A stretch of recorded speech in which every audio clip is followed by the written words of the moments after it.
compañeras y compañeros. Acá está. Muy buenos días, por fin podemos encontrarnos. Hemos tenido un problema con el Zoom. Vamos a empezar la clase un poquito más tarde, pero vamos a dejar todos los contenidos claros para los y las que no pudieron entrar o entran tarde, puedan encontrarse con lo que tienen que hacer esta semana, sin problemas. Este problema no va a volver a pasar con el Zoom. Tuvimos un problemita con el código y les pedimos disculpas, pero bueno, son cosas que suceden en la virtualidad a veces y queremos que no ocurran nunca más. Hoy tenemos la clase número 2, primera clase virtual de nuestra cursada. Queremos darles la bienvenida a la clase, que estén bien, que se relajen, que se sientan cómodos. ¿Y qué vamos a dar hoy? Hoy vamos a hablar de historia de la universidad en la Argentina.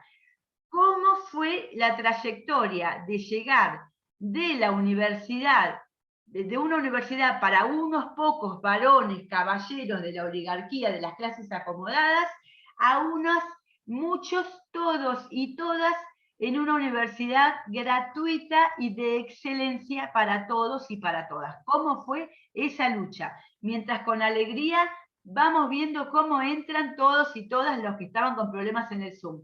Estamos comenzando la clase recién porque hemos tenido problemas con el Zoom. Bueno, ¿qué más les queremos decir de hoy? Sí, bueno, vamos a esperar un segundito, pero la clase queda grabada. ¿Qué más les queremos decir hoy? Les queremos decir hoy que vamos a trabajar con una gran invitada de la cátedra, una persona muy especial que se llama Aldana Bittencourt y es de orientación. Ella es pasante y nos viene a traer su conocimiento, su experiencia, su trayectoria y su excelencia para contarnos a nosotros y a nosotras cómo se hace el trabajo final. O sea, ¿cómo vamos a trabajar? Vamos a trabajar un rato, vamos a hablar acerca de historia de la universidad en la Argentina y otra parte de la clase va a hablar Aldana de cómo se hace la introducción del trabajo final que tienen que hacer ustedes. Bueno, esa es la sorpresa. Aldana, gracias por estar con nosotros. ¿Querés presentarte un segundito? Hola, ¿me escuchan bien ahí? Sí. Bueno, como mencionabas, Dama, soy pasante de orientación concursada, estoy hace más de 6 meses, así que bueno, aprendí mucho y me sirve mucho todo lo que acompañé otro CPU al principio del año pasado, a mitad de año también, así que nada, espero poder ayudarlos un poco a sobrellevar el trabajo final, que bueno, hay que hacerlo, hay que empezar como ya, y es todo muy acotado, pero bueno, esperemos que podamos lograrlo juntos. Pero ¿cómo que no lo vamos a lograr juntos, Aldana, si para eso te tenemos a vos y a nosotros? Ese trabajo final va a ser espectacular. Además, es sencillo y es hermoso, con lo cual tenemos una gran suerte porque tenemos un tema hermoso. Bueno, vamos a comenzar con la clase de Historia de la Universidad en la Argentina. Vamos a ver la primera parte de la clase, Historia de la Universidad en la Argentina. Pero antes les quiero decir algo. Ustedes tienen que entregar la actividad número 1, que se hizo la semana pasada. ¿Cuántas personas entregaron la actividad número 1? Una persona. Por favor, les pido, no es solamente el foro, tienen que entrar también al cuestionario y responder la pregunta correcta. No me tienen que poner una respuesta por escrito, tienen que cliquear cuál es la pregunta correcta. Ahora, al final de la clase, vamos a hacer una charla acerca de los problemas con las actividades. Cuando terminamos la clase, hacemos taller. Pero bueno, tienen que hacer la actividad número 1 y esta semana tienen la actividad número 2, que es también hacer un pequeñísimo y muy sencillo cuestionario donde tienen que solamente cliquear cuál es la respuesta correcta. Les pedimos por favor que la entreguen, es obligatoria y es en la actividad número 2. preguntas sobre actividades al final de la clase. Por favor, hacemos, Sonia, encantada, vamos a hacer al final de la clase un tallercito. Bueno, vamos a arrancar con historia de la universidad en la Argentina. Como dijimos recién, vamos a tomarnos un respiro, vamos a disfrutar un poco. Nuestra universidad, la universidad de ustedes, es muy jovencita, tiene 7 años, 7 anitos. Es muy joven, pero las universidades surgieron en la Edad Media hace muchísimo tiempo, en el siglo XI, XII, XIII, en la Edad Media en Europa.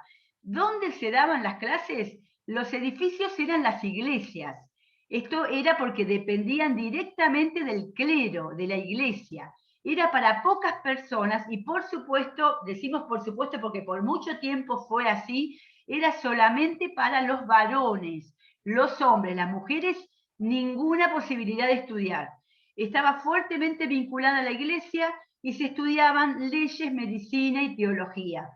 Sus alumnos e integrantes provenían de la iglesia y de la realeza.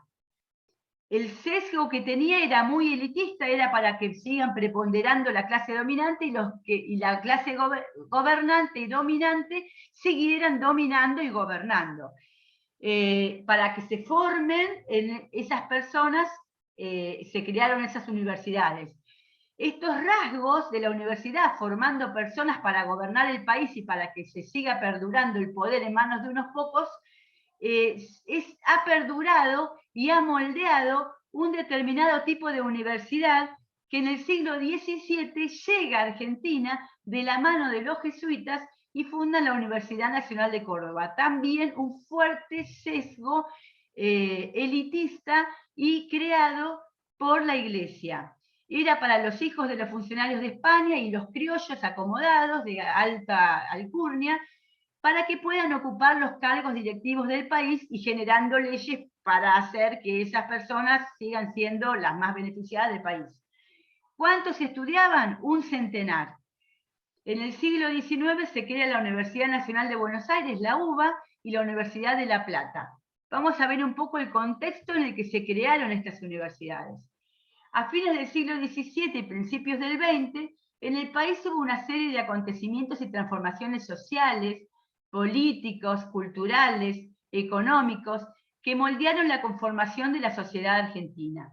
Se consolidaron gobiernos de carácter conservador en lo político, conservador que conserva el poder para unos pocos, y liberales en lo económico. Esto quiere decir que se abren las importaciones, que no se regula el mercado, que crean especulación financiera, había muy bajos salarios, casi explotación. Fíjense estas fotitos que tenemos abajo, las personas trabajando en el campo en condiciones casi de explotación, y tarifas muy altas. ¿Cómo se consigue esto, mantener el poder en manos de unos pocos? Con voto secreto, con voto no secreto y no obligatorio. La gente no estaba obligada a votar, votaban solo los hombres y además no era secreto. La mayoría de las personas, de los hombres, eran analfabetos y cuando iban a votar decían yo voto al Partido Socialista y le ponían Partido Conservador. Y así se creó el fraude. Y también muchas personas estaban obligadas a votar delante de sus patrones y tenían que votar cantidad de obreros, tenían que votar los que sus patrones le decían. Por eso se creó después el cuarto oscuro, porque según se dice, en el cuarto oscuro el patrón no te ve. Así que con este modelo de voto secreto, no secreto y no obligatorio se perpetuaba el poder. Comenzó a instalarse el modelo agroexportador, que quiere decir que el país se dedicaba a producir carne y cereales, no industrializados, no con valor agregado, sino directamente el producto bruto, y es un modelo que favorece principalmente a los dueños de los campos, a los dueños de las grandes extensiones de campo. Se creó también el correo, el telégrafo, el ferrocarril, que llevaba esas producciones desde los campos hasta los puertos, hasta el puerto, y del puerto iban las grandes potencias, Inglaterra, Estados Unidos, Francia. También se creó la ley 1420, que creó la escuela primaria para todos y todas, para que puedan tener un mismo idioma y que todo el mundo esté alfabetizado. y también se crean los símbolos patrios, se sostienen, se difunden los símbolos patrios, y todo lo que tiene que ver con el sentimiento nacional. Había empleados públicos, comienzan los empleados públicos, el poder judicial, una sola moneda, se crean vías, puentes, puertos, pero los trabajadores y trabajadoras seguían en condiciones de explotación sin legislación laboral y sin marco regulatorio. ¿Qué pasó? En este momento ocurre que llegan nuestros abuelitos, abuelitas, o bisabuelos o bisabuelas, depende de la edad que tengan ustedes, hay muy jovencitos, muy jovencitas, pero en mi caso eran mis abuelitos que vienen de Italia, de España, los inmigrantes y las inmigrantes, ¿no es cierto? ¿Y qué traen los inmigrantes y las inmigrantes? Ellos venían de otra organización social, venían de Europa del Este, sobre todo, donde estaba el socialismo, el anarquismo, con ideas políticas de otra naturaleza, y querían vivir mejor, querían tener mejores condiciones de vida. Y ahí es cuando comienza la incipiente clase media argentina. Estas personas que querían que sus hijos, que sus hijas pudieran estudiar, tener un futuro mejor y hacerse un país mejor y más próspero. Luego, la ley Sáenz-Peña en 1912 establece el voto obligatorio, luego de muchas luchas, secreto y universal, que al poder tener un cuarto oscuro, al poder tener el voto secreto, ¿quién gana? Hipólito Yrigoyen, del Partido Radical, el primer representante de las mayorías populares que accedió al Poder Ejecutivo Nacional. Pudo llegar. Bueno, los primeros gobiernos democráticos y la reforma universitaria. Tal como dijimos, la ampliación de la ley Sáenz-Peña del voto secreto y obligatorio permitió que asumiera el gobierno la UCR. Y luego vino Marcelo T. de Alvear. ¿Qué consiguieron ellos? Ampliación de la participación ciudadana. Pudieron votar. La democratización de la sociedad. La nacionalización del petróleo. La difusión de la enseñanza universitaria. Pero hubo grandes conflictos sociales por las duras condiciones laborales que aún continuaban. ¿Qué pasaba con la universidad mientras tanto? Que es esto lo que tanto nos interesa. Las universidades seguían respondiendo al modelo conservador propuesto, asociada a otorgar títulos profesionales. Esto es una universidad profesionalizante, quiere decir que otorga títulos para gobernar o para las profesiones liberales como abogacía y medicina y seguir gobernando el país. Sin embargo, la creciente democratización de la sociedad supuso cambios en el interior de las universidades, que comenzaron a tener fricciones, tensiones en su interior. ¿Por qué? Porque estaban los y las inmigrantes, los hijos de los inmigrantes y la clase media argentina, que quería poder tener una universidad diferente, una universidad distinta. ¿Cómo era la universidad hasta ahora? La universidad hasta ahora era, los cargos se heredaban, no eran por concurso o eran a dedo, no eran por concurso como ahora los cargos docentes. Los contenidos eran arcaicos, no tenían que ver con el desarrollo de un país y no había libertad de cátedra, la universidad no era gratuita y era para los varones solos. Entonces, con todo esto que venía pasando y las tensiones dentro de la universidad, en junio de 1918 se gesta la reforma universitaria. Esto es fundamental, chicos, es un punto antes y después. ¿Qué fue la reforma universitaria? Un movimiento de estudiantes que reclamaban la participación de los estudiantes en el gobierno de la universidad. Eso que hoy es tan sencillo como que ustedes pueden votar las autoridades, antes no existía. La autonomía universitaria, el derecho a darse su propio gobierno y regular su funcionamiento, abrir la enseñanza a distintas tendencias ideológicas, libertad de cátedra, publicidad de los actos universitarios, que sepamos cómo se hacen los concursos, la gratuidad de la enseñanza y la extensión universitaria. ¿Qué es la extensión universitaria? Las acciones que hace la universidad en la comunidad para llegar y mejorar la vida de las personas. ¿Cómo terminó la reforma del 18?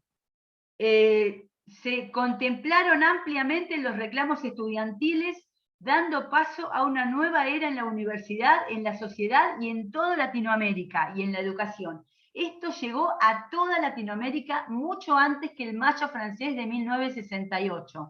Fue un hito latinoamericano. Vamos a ver el video. A ver qué nos dice.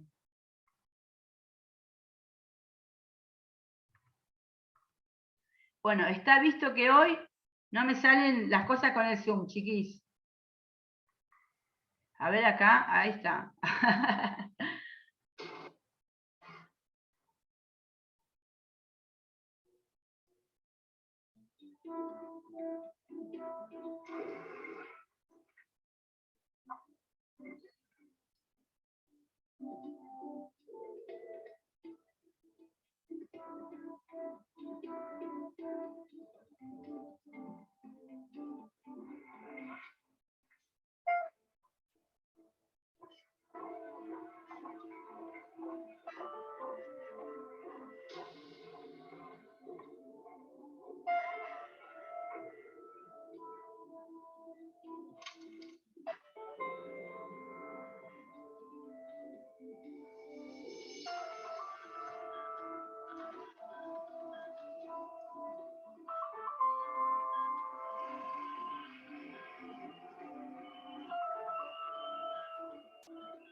Muy bien.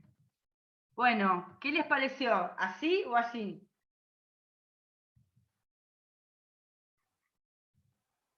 A ver, ahí está. Bueno, hay un libro muy interesante de la reforma del 18 que se hizo en la universidad, que lo tienen en la biblioteca, la reforma del 18, con muchos autores de la universidad investigando sobre 100 años, a 100 años de la reforma, cómo estamos, ¿no? Que lo hizo el licenciado Sileoni, hoy ministro de Educación de la provincia, ¿no es cierto? Que lo hizo para nuestra universidad. Bueno, luego de la reforma del 18 viene el primer golpe de Estado del país, el derrocamiento de Irigoyen. En 1930 los generales Uriburu y Justo encabezaron un golpe de Estado apoyados por grupos políticos conservadores y expulsaron del gobierno Irigoyen. Vuelve el fraude electoral y la exclusión de la mayoría de las políticas. Hasta 1943 hubo todos gobiernos conservadores que se desentendieron de los padecimientos de los sectores populares y beneficiaron con sus políticas a los grupos y las familias más poderosas del país. El golpe de 1930 encontró a las universidades del lado del golpe contra Irigoyen. Hay un retroceso en la participación de los estudiantes en el gobierno universitario, vuelve el discrecionismo y las prácticas selectivas. Luego llega el peronismo, y con el peronismo en 1949 otro hito fundamental, tenemos el 18 y el 49 en la historia de la universidad, es la gratuidad de los estudios universitarios. Con la llegada del peronismo al gobierno se produce una serie de transformaciones políticas, económicas y sociales. Los y las trabajadoras y el mundo del trabajo ocupan un lugar central en el desarrollo de las políticas públicas. había justicia social, independencia económica, soberanía política, eran las tres dogmas del peronismo, las tres líneas de trabajo del peronismo. Un modelo de país ligado al desarrollo industrial, industria mediana, el salario subió un 53%, la renta nacional subió al 49%, la redistribución redundó en una activa participación de la clase trabajadora en la comunidad política y social. ¿Y qué pasaba con la universidad? Las relaciones entre el peronismo y el sistema universitario tradicional fueron tensas. ¿Por qué? Porque Perón quería una universidad para un modelo de país industrial, y la universidad era generadora de profesionales liberales. Entonces, estábamos en pugna. En 1947 se sanciona la ley universitaria que dispone que los rectores sean designados por el Poder Ejecutivo y regula fuertemente la vida universitaria. También hace énfasis en la importancia de la investigación. Por primera vez vamos a hablar de investigación y desarrollo y transferencia. Una universidad tiene tres pilares: la docencia, que es lo que estamos haciendo en este momento, la extensión, que es el trabajo con la comunidad, y la investigación, que es el trabajo sobre las problemáticas que tiene la comunidad, debería ser eso, y cómo se pueden solucionar, la investigación. Y Perón en 1949 sanciona por decreto la gratuidad de la enseñanza universitaria. Luego, esto es fundamental hasta el día de hoy, gratuidad de la enseñanza universitaria. Han querido hacerla arancelada varios gobiernos neoliberales y no han podido, por la lucha de ustedes y los docentes y las docentes, estudiantes, docentes y docentas. Y toda la comunidad que sabe que la educación es lo que salva a un pueblo. En 1953 Perón crea la Universidad Obrera Nacional, que es fundamental para el modelo de país industrial, hoy Universidad Tecnológica Nacional o UTN. Vamos a ver el video, vamos a ver si me sale. A ver, ahí está. Normalmente en la República Argentina en nuestra época había 4 millones de población estudiantil. De esos 4 millones, solamente 300.000 hacían los estudios secundarios. De manera que de la escuela primaria a la enseñanza secundaria ya había un descarte de 3.700.000 muchachos. De esos 300.000 iban a la universidad nunca más de 100.000 en todas las universidades.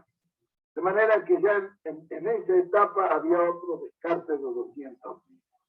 ¿Qué pasaba con estos 3 millones largos que al terminar la escuela primaria no podían ir al secundario porque no tenían medios, porque como la enseñanza era cara, ninguno de ellos podía seguir los estudios superiores? Y estos iban a los potreros, que eran las escuelas de delincuencia más conocidas. Y nosotros no tuvimos delincuencia infantil. ¿Por qué? Porque en Buenos Aires más de 50.000 muchachos tenían sus clubes. Esos clubes los hacía el Estado y se lo entregaba a los vecinos que lo administraban y lo llevaban adelante. Por otra parte, las escuelas profesionales, donde el chico iba, recibía un salario y a la vez estudiaba. Después de recibirse de operario, iban a la fábrica, estaban 3 años.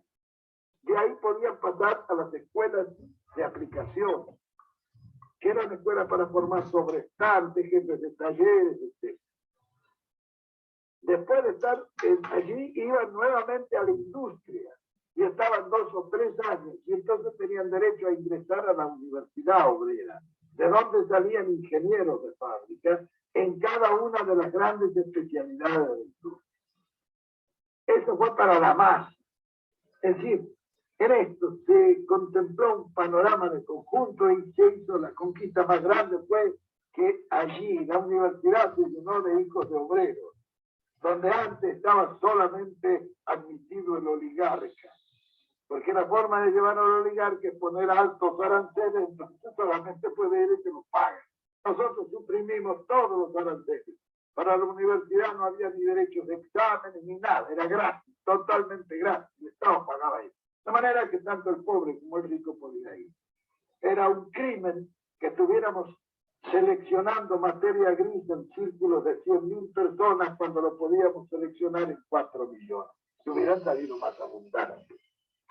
Muy bien. Bueno, fíjense que es muy importante que lo que dice Perón, que no solamente es importante que el derecho a estudiar para nosotros es un derecho que no nos pueden quitar, que es un derecho propio, el derecho a tener educación superior y gratuita, es muy importante, pero también es importante para un país tener la posibilidad de tener más materia gris, más personas capacitadas para la grandeza del país, ¿no? Bueno, ¿cómo seguimos? Podríamos decir que las estructuras tradicionales de la universidad resistieron a la propuesta del modelo que intentó imponer el peronismo. La universidad era muy conservadora, lo que terminó decantando en que muchos de los integrantes de la comunidad universitaria, una vez más, igual que en 1930, apoyaron el golpe militar que en 1955 derrocó al gobierno peronista. Luego del golpe 55 vino la noche de los bastones largos, otro hito fundamental en la historia de la universidad. Las universidades fueron intervenidas, se arrancó todo el vestigio peronista de las aulas, estaba proscripto el peronismo, estaba prohibido el peronismo, se echaron docentes y se llamó a nuevos profesores. ¿Qué pasó con la autonomía universitaria?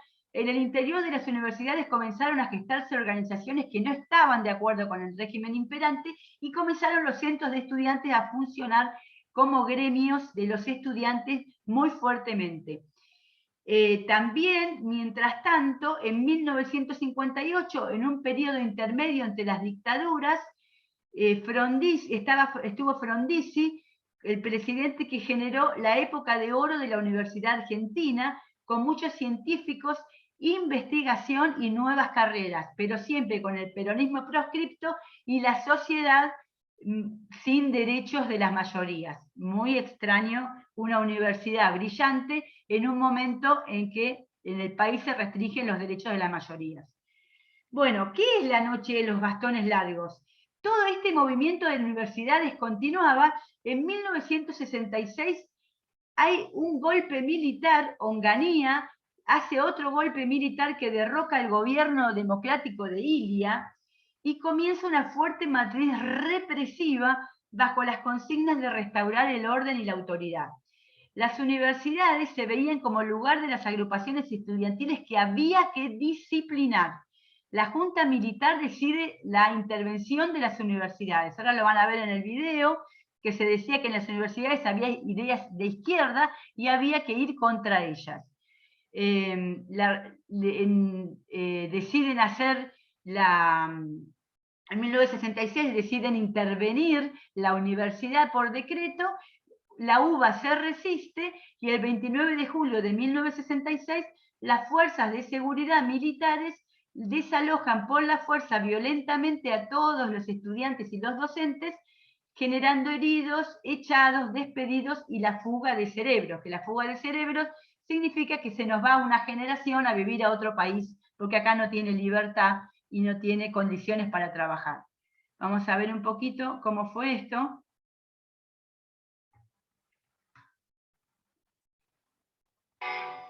Ahora con Sergio Wisniewski vamos a hablar de un episodio muy particular y trágico de la historia argentina.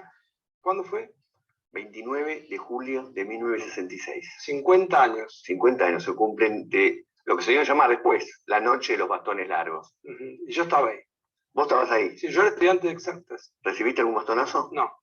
Bien, te salvaste. Porque lo que ocurría, ahora vamos a ver un informe, pero un mes antes Juan Carlos Onganía había tomado el poder mediante un golpe de Estado. 5 universidades de la UBA estaban tomadas por los profesores, los estudiantes, los graduados, y brutalmente irrumpieron las fuerzas de seguridad a bastonazos a los científicos, a los profesores, a los alumnos, y desde ese momento empezó un proceso muy triste en la Argentina, porque muchos renunciaron, a muchos los cesantearon, muchos científicos se terminaron yendo del país. Ese es el informe que vamos a ver.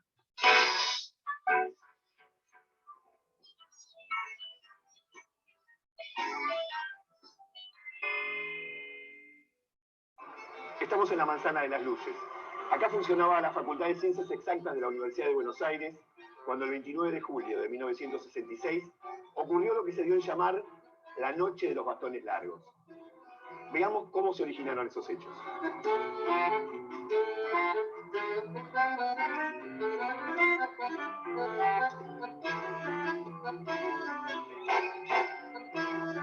Las universidades aún se manejaban bajo los criterios de la reforma de 1918. Eran autónomas y con un gobierno tripartito, formado por profesores, estudiantes y graduados.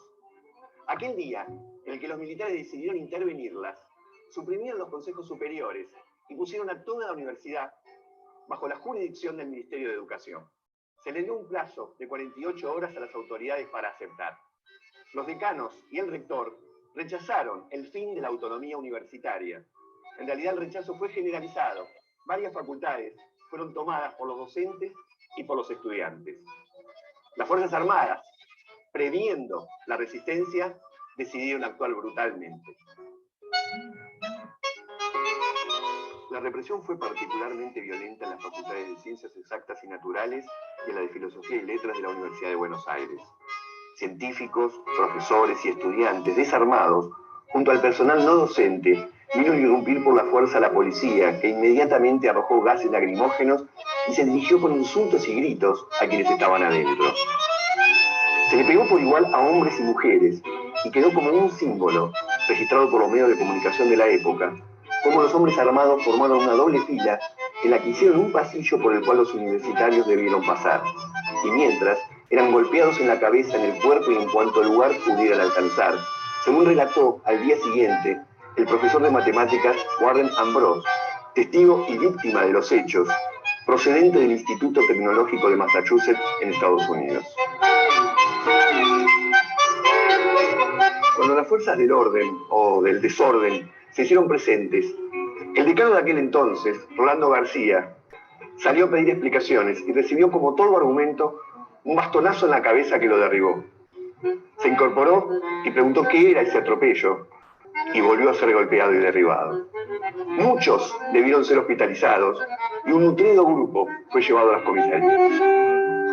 Yo estaba en la facultad, porque era vicedecano, el decano era Rolando García, y él estaba en el consejo directivo superior, que estaba reunido con Fernández Long y la gente del consejo superior. Y bueno, entonces nosotros creíamos que no iba a haber ninguna violencia.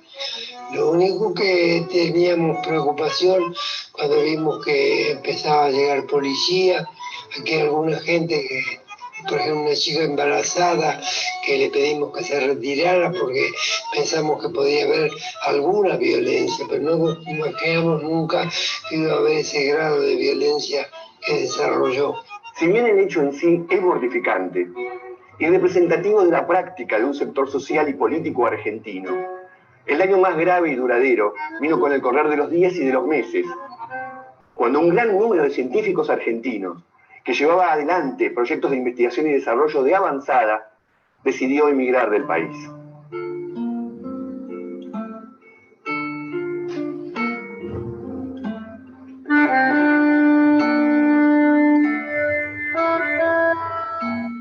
Este fenómeno, que luego se llamó fuga de cerebros, fue un momento bisagra, porque significó el final de un largo periodo de desarrollo universitario argentino y el comienzo de una larga decadencia.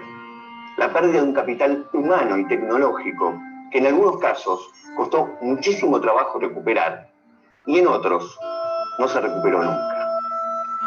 Sara Rieti, la primera química nuclear argentina, contó años más tarde por qué hubo tanta hazaña con los científicos argentinos. Según ella, los militares imaginaban que dentro de la universidad había como una especie de nido de subversivos o algo por el estilo. Y lo que en realidad había era un grupo de científicos brillantes que querían vincular el desarrollo de la ciencia y la tecnología con un modelo de desarrollo de país. Prueba de ello es que César Milstein, cuando emigró a los llamados países del primer mundo, hizo contribuciones decisivas que había empezado a investigar en la época de oro en la Argentina. Estamos conmemorando entonces 50 años de uno de los momentos más traumáticos de la ciencia argentina.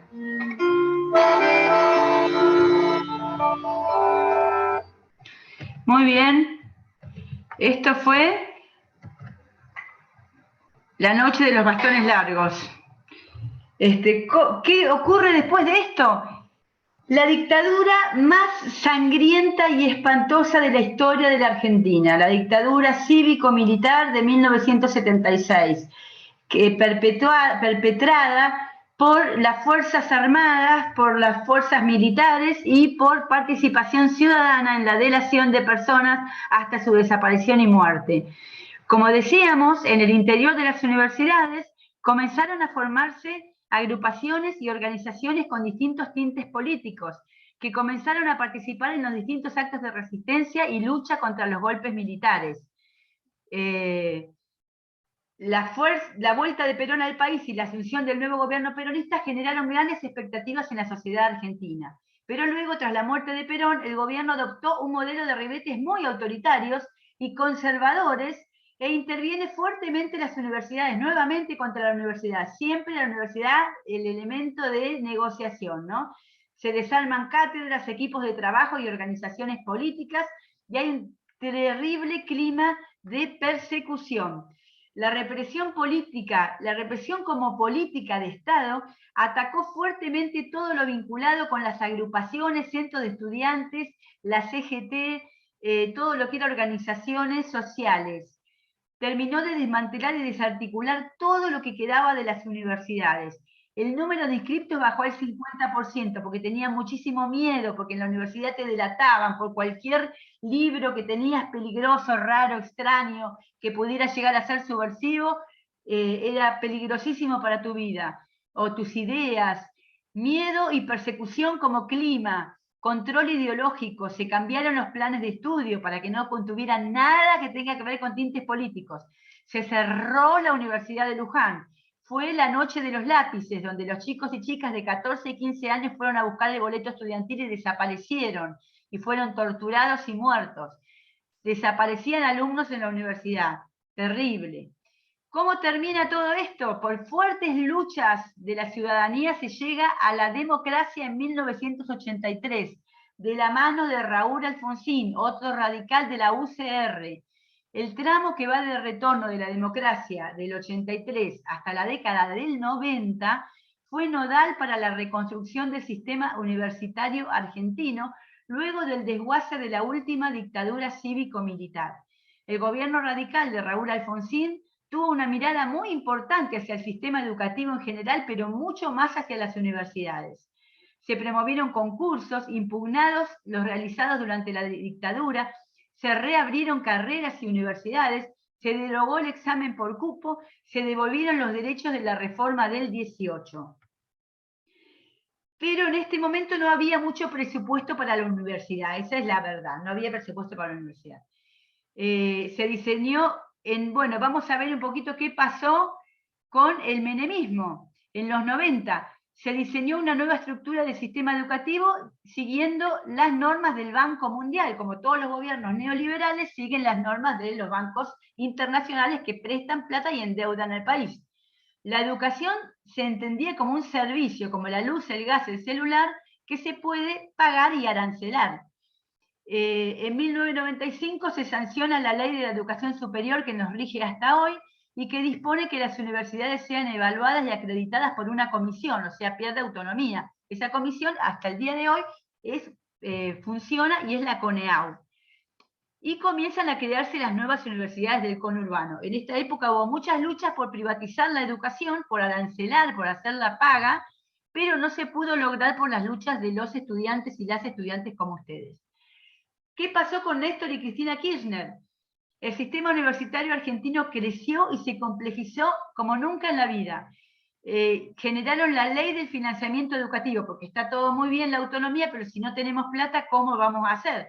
Entonces hicieron que por ley se pueda tener para las universidades el 6% del Producto Bruto Nacional. Se creó la Ley de Educación Técnica, la Ley de Educación Nacional, y se crearon 17 universidades nacionales, la cual la UNAUR es la última que se creó. Ahora se van a crear otras más también. ¿Qué pasó con el macrismo? En el sector educativo quedaron desfasados los presupuestos por la inflación, si bien se generó una alta matrícula de estudiantes, después tuvieron que dejar muchísimos por el desempleo, la precarización laboral, el recorte de las becas Progresar, porque no tenían para pagar los transportes, no tenían para pagarse los viáticos para estar en la universidad, comer alguna cosita, y bueno, se dificultaron la continuidad de los estudios. Y ahora vamos a ver un poquito qué pasó, cómo lo ven hoy. Acá tenemos un poquito una línea que se las voy a dejar para que la vean, una línea de tiempo desde la Edad Media hasta ahora, cómo hemos avanzado, hemos hecho un largo camino, y lo importante es reforma del 18, gratuidad universitaria en el 49, la noche de los bastones largos en el 68, la dictadura militar en el 76, y en el 2006 la creación de las 17 escuelas universidades del conurbano y el 6% de presupuesto para educación que nos permitió tener un trabajo digno a todos y todas. Esto ha sido todo por hoy, lo llevé así porque tuvimos el problema con el Zoom y tuvimos que ir rapidito. Quisiera preguntarles un poquito qué les parece, qué les pareció, y luego de esto vamos a ir a ver a Aldana Vitancor en un minutito que nos va a contar del trabajo final, cómo es la introducción. ¿Qué me quiere decir algo de qué le pareció o qué opina? Un segundito. ¿Alguien? Brenda Baker, Sofía Albornoz, Mara Gil, John Tamarí. ¿Se me escucha? Sí. ¿Se me escucha? Sí, Mara. Vamos, Mara. No. Bueno, que me parece muy importante y muy útil también ver todo este recorrido. Yo no soy muy buena asimilando años y orden de eventos, que me cuesta un poco, es mucha información, pero está bueno y hace, creo que valorar mucho más el hecho de que estemos en una universidad pública pudiendo estudiar algo que queremos o que necesitamos estudiar y tener la posibilidad, y no tener que ser un privilegiado para poder hacerlo, ¿no? Que esté al alcance de todos. Eso me parece súper importante, es algo que hay que conocer, valorar y defender. Sí, me parece importante. Muy importante lo que decís, Mara, y un resumen excelente de lo que hemos hecho. Gracias, porque es para eso, para que podamos defender lo que tenemos, que no nos lo quite nadie. Sonia, ¿tenés la mano levantada desde hoy o querés decir algo ahora? Desde hoy. No, sí, quería comentar algo, porque sí, estuvo buenísimo el resumen, muy interesante, cómo se fue modificando o evolucionando, o quizás hasta golpeándose el contrato social, ¿no?, de la educación con respecto al pueblo. Y bueno, y hoy en día, está bien, la Universidad de Burlingame nos brinda todo esto. Hay universidades que están haciendo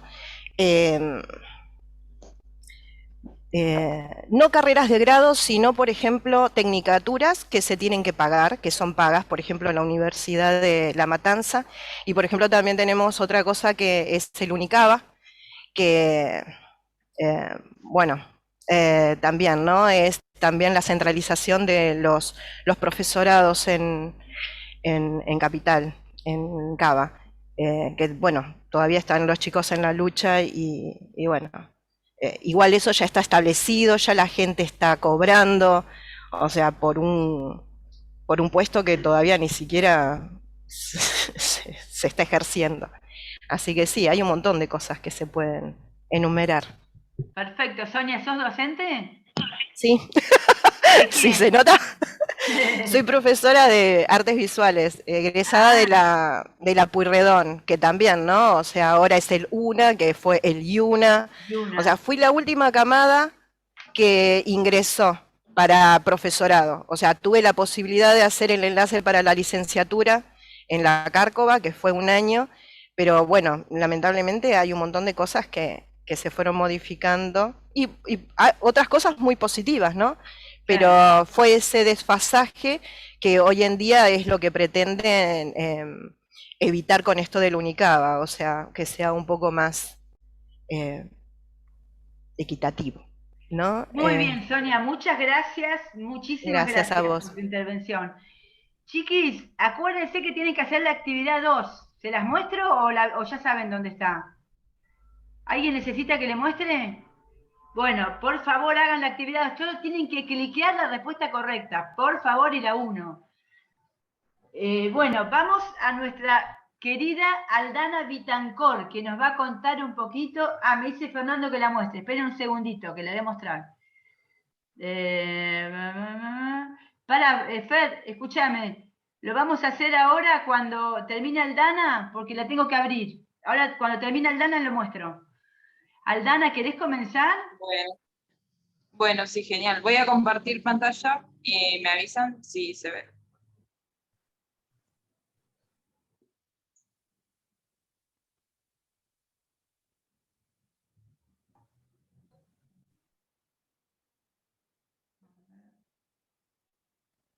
Todavía no, ¿no? No. Estás como yo con el Zoom. Sí. A ver. Tranquila, tranquila.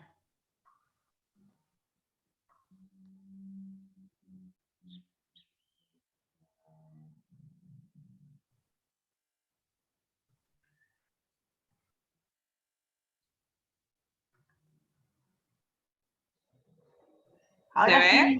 Sí. Sí. Genial. Bueno, voy a apagar mi... No sé dónde quedé yo. Bueno, lo voy a poner para que lo podamos ver mejor ahí. Ahí está. ¿Se ve bien? ¿Sí? Sí. Genial. Bueno, vamos a hablar sobre la introducción al trabajo. Bueno, todos sabemos que el tema es el derecho a la educación, entonces sabemos que la introducción tiene que mencionar nuestro tema. Bueno, vamos a la segunda página. La introducción tiene que mostrar la importancia del tema que vamos y el contexto, o sea, por qué estamos hablando de este tema, ¿no? ¿Por qué es importante mencionarlo y qué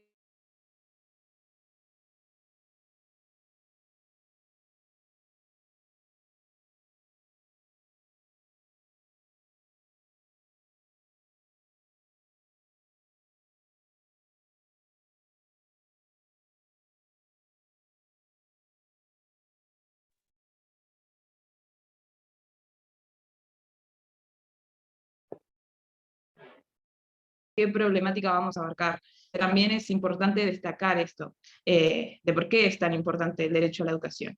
También en la introducción tenemos que mencionar la pregunta-problema, es decir, planteamos el problema que vamos a analizar y los objetivos que tenemos respecto a eso, o sea, qué pensamos que vamos a encontrar o cómo pensamos que va a resultar.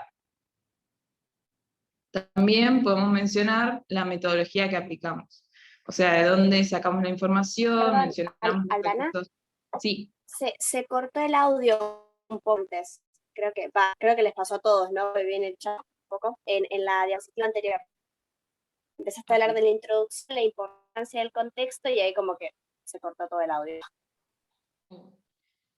Bueno, hoy estamos medio mal con la virtualidad. Hoy Zoom está haciendo un poco de... Sí. Así que bueno, que decía que la introducción es muy importante porque es el primer acercamiento al lector. Entonces tenemos que destacar la importancia del tema que elegimos, bueno, del tema que tenemos que hablar, y plantear el problema que vamos a analizar. ¿Sí? ¿Hasta ahí se escucha bien? Sí, ahora sí, perfecto. Bueno, bien. Entonces también podemos mencionar los objetivos que pensamos alcanzar o con qué pensamos encontrarnos, ¿no? Y información general sobre el tema, o sea, el contexto. ¿Por qué estamos analizando este problema y qué esperamos encontrar? También podemos mencionar de dónde sacamos la información, los recursos que usamos. Ustedes saben que tienen la info en el campus, que también pueden buscar más. Y bueno, algunos tips que me sirvieron a mí, bueno, es ser lo más breves y directos posibles, que la extensión sea proporcional al trabajo, o sea, que no sea una introducción de una que sea, no sé, máximo, ya recomiendo yo. Tengamos en cuenta que el trabajo tiene que tener 4 hojas, en total, 4 páginas. Entonces no puede ser una página entera de la introducción. Bueno, tenemos que investigar bien previamente sobre el tema, elegir las fuentes en las que nos vamos a basar, y bueno, también podemos elegir alguna frase como para empezar, de algún pensador o de algún especialista en el tema. Bueno, eso es todo, chicos. A ver cómo lo saco ahora. Bueno, me parece que ahora podríamos dejar de compartir pantalla. Eso, buenísimo, Aldana, muchas gracias, buenísimo tu intervención. Y preguntarles un poquito a los chicos y a las chicas cómo están con respecto al trabajo final, si les quedó clara cómo se hace la introducción, si pudieron ver los materiales y primero, si se pudieron encontrar con su equipo.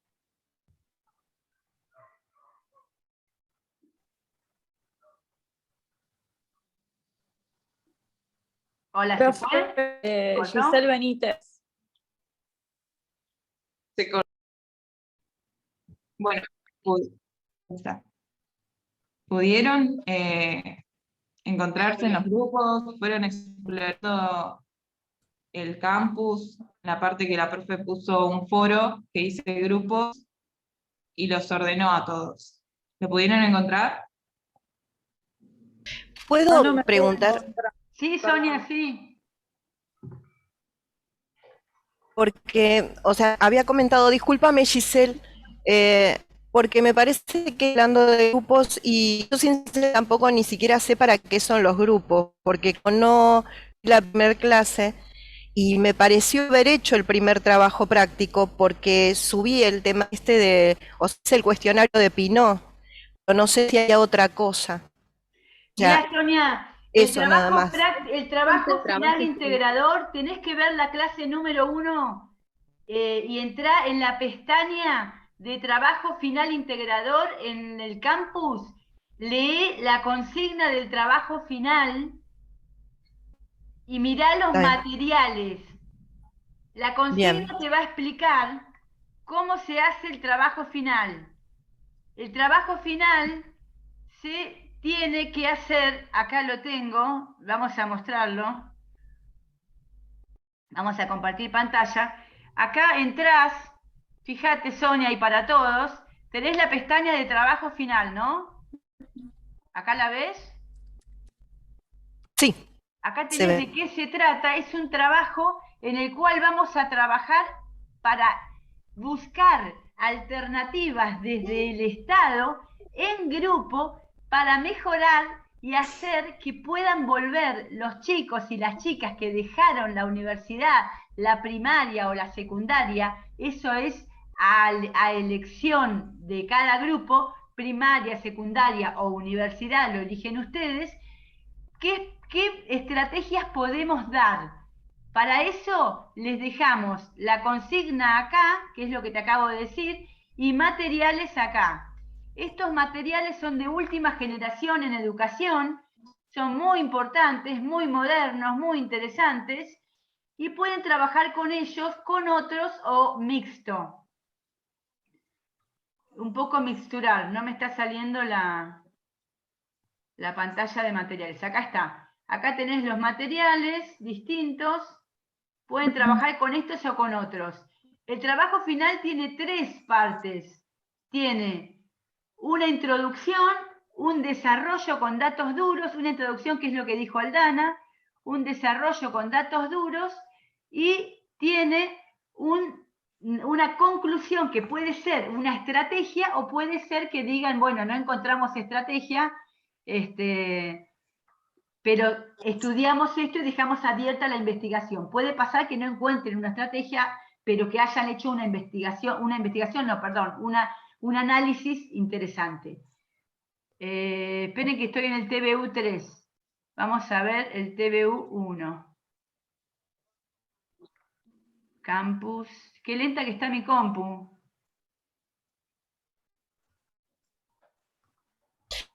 Pero no es lo que habías que solo una persona lo presentó? O sea, esto es para hacerlo trabajo. Esto se hace durante todo el CPU y se entrega a la clase sexta. Bárbaro. Perdón, la clase quinta, perdón, la clase quinta. Se presenta la clase sexta con una presentación de 3 minutos de máximo, donde van a contar con punch, con alegría, con fuerza, y se pueden apoyar con imágenes, con videos, con lo que quieran. Durante 3 minutos nos van a contar a todos y a todas de qué se trata. ¿Dónde encuentro el grupo de trabajo? En la pestaña de trabajo final integrador, dice foro espacio de trabajo por grupos. Aquí entro y voy a encontrar todos los grupos. Abro uno por uno y me fijo dónde estoy yo. Y la gente que no es del grupo, por ejemplo, Giselle. Ahora la voy a sumar. Gracias. Acá está, entonces pongo responder. Sí, hay un montón que no se han ni comunicado. Pongo responder y digo, hola, yo soy tal, mi celular es tal, hagamos un grupo de WhatsApp o dejo el enlace para un grupo de WhatsApp. Y ahí se van comunicando. Esto es todo lo del trabajo final. Es muy sencillo, pero es un trabajo que lo vamos a ir haciendo a lo largo de todo el curso de preparación. ¿Te quedó claro, Sonia? Sí, gracias. El trabajo final ya lo voy a leer. Y el del el de la clase pasada era el de Pinot. ¿Eso era que había que contestar o hay otra cosa más? La clase pasada tenés lo de Pinot y el foro de bienvenida. Ah, bárbaro, bárbaro. Porque yo lo contesté al de Pinot anoche. No sé cómo se recursará el sistema. Ahora me fijo, mi amor. ¿Qué hiciste? Bárbaro, gracias. No, por favor, al contrario. Perdón, Damasita. Estaba Mariana primero, perdón. Chicos, los y las que no tengan ningún grupo, por favor, me mandan un mail que diga de título, no estoy en ningún grupo, y la comisión, por favor, porque acá los voy levantando, pero es informal. Necesito que sea más formal para poder tenerlo más claro. O sea, ponen de título, no estoy en ningún grupo, comisión tanto.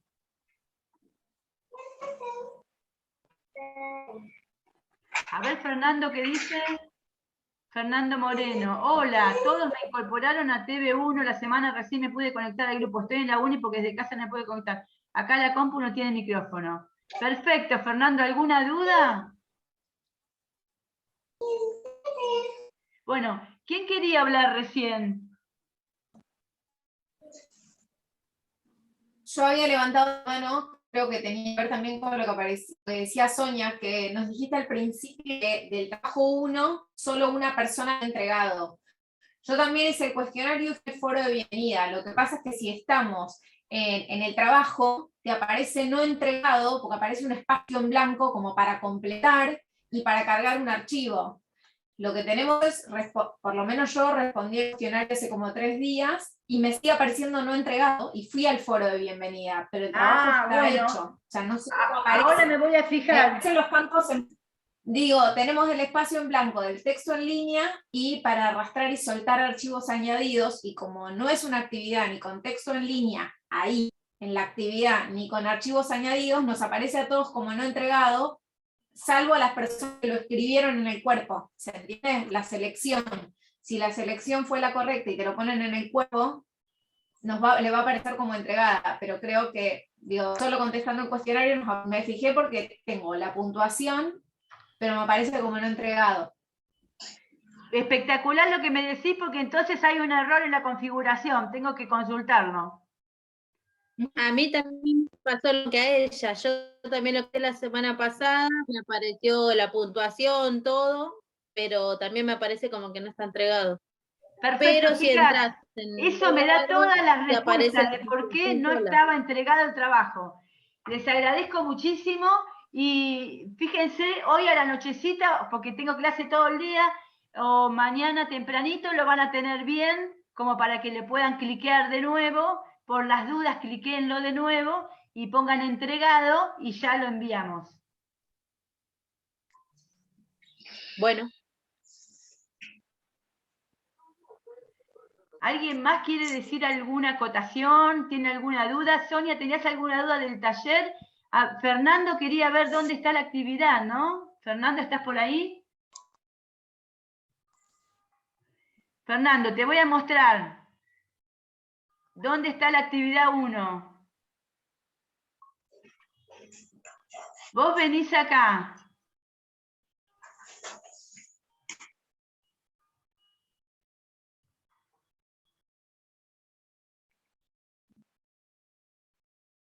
Taller de vida universitaria.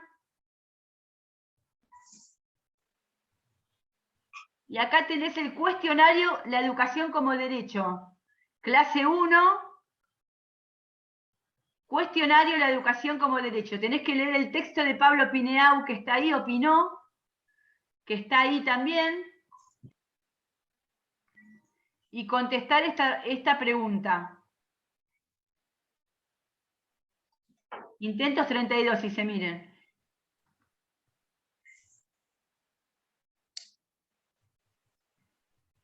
Acá está la pregunta.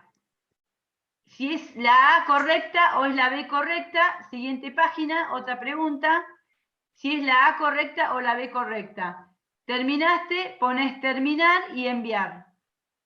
Y ahora lo voy a ver, el tema de la configuración, a ver si me lo arreglan, porque así les figura como la calificación. No hay calificación, hay hecho o no hecho, aprobado o no aprobado. No usamos nota en el curso de preparación. Está cumplimentado o no cumplimentado. Si no está bien, escribimos algo, alguna nota. Soledad, ¿querés hacer alguna pregunta? Sí, mirá, como yo la primera vez no pude decir, mi problema es que los mails llegan antes a la noche, o sea, me entero como muy tarde. Y otra cosa es que me da un poquito de paciencia, la primera vez que uso el Zoom, se me complica mucho. Me contacté sí con mi grupo y las chicas son unas genias, me están ayudando un montón, pero la verdad es que es la primera vez que esto para mí, juro que falla. ¡Bienvenida! No, nada de eso. Bienvenida. Para la primera vez fue un caos porque se arruinó el enlace, así que mira, tuviste la primera vez con todo. Sí, sí. No, las chicas, yo sí me metí con el grupo y las chicas me ayudan un montón, pero bueno, cuestionarios, ese tipo de cosas, les voy preguntando a ella dónde los encuentro, porque la verdad que no estoy con la tecnología muy, o sea, no sé usarla mucho, entonces me cuesta un montón. Esto del Zoom es la primera vez, el foro y ese tipo de cosas es mucho, así que voy a ver si me vuelvo a meter y veo los cuestionarios y puedo empezar a contestar, nada más. Era eso, por eso. Bien, Soledad, me felicitaciones atrasó. por tu intento y bienvenida. Gracias. Maciel, Estela. Hola. ¿Sí? A mí me quedó muy claro para mandarme y para agregar para que nos agregue al grupo. ¿Mandamos un mail personal a usted? No, tenés que poner responder en el chat. Te lo muestro de nuevo. Bueno. Perdón, profe, me parece que está preguntando otra cosa. Lo de la gente que estamos. La voz no es grupo tampoco. ¿Cómo, mi amor? Se va la voz. Me parece que está preguntando otra cosa, porque yo entendí que ella tampoco. Ah, perfecto. Estela, ¿vos estás preguntando porque no tenés grupo? Claro, sí. Perdón, está bien. Tenés que mandarme un mail que diga, no tengo grupo, comisión TVU1. Ah, ok. Abajo me pones tu nombre, eso solito, mi amor. Bueno.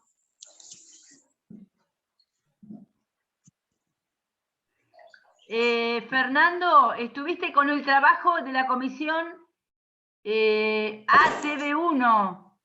¿Qué, de terciarios también? No puede ser. Debe ser común. Porque sí son diferentes los trabajos. El texto es el mismo, pero hicimos distintos talleres. Cada docente hace con su clase una obra especial, algo diferente. No es lo mismo la clase de Aldana que mi clase, no es lo mismo la clase de Sonia que la mía. Y entonces, cada uno tiene libertad. ¿Por qué? Porque desde el 1918 tenemos libertad de cátedra, que eso es muy importante. Y cada uno con los materiales hace que se entiendan de la mejor manera que considera pertinente. Por eso, ¿viste? Diversidad. ¿Estás perdido? ¿En qué estás perdido, mi amor?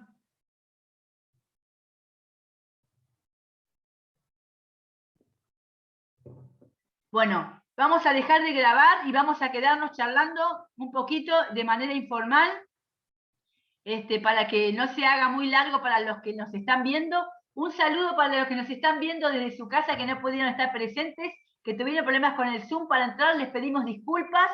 No va a volver a pasar, hubo un inconveniente y esperemos que esta clase grabada les sea de utilidad. Nos encontramos la clase que viene presencial.